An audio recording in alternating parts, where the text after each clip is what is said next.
bóng thả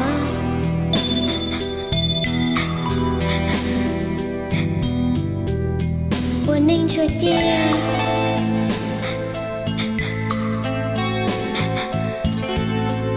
đôi luôn nhỏ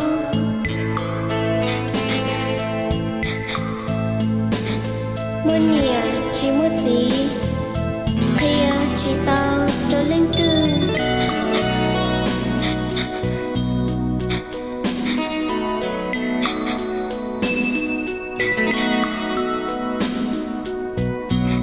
cô muốn bóng thả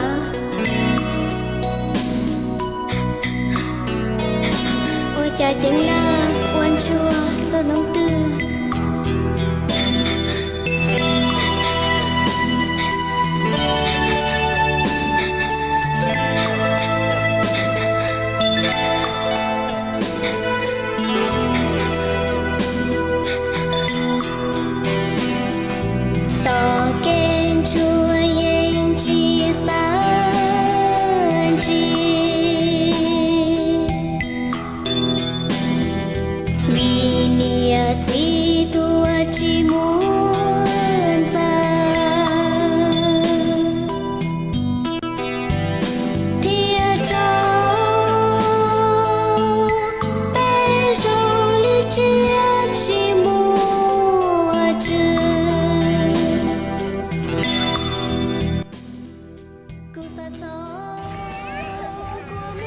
Con về đi, kệ mẹ nó.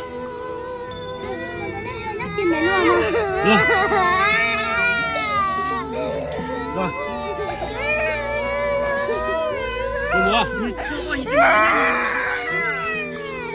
Rồi, ê, con chú con nào chú nào không có.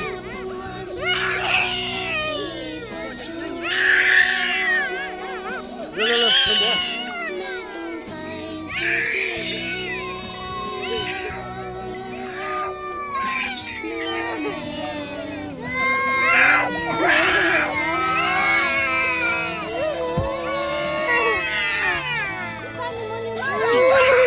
Cút đi. Ai ơi.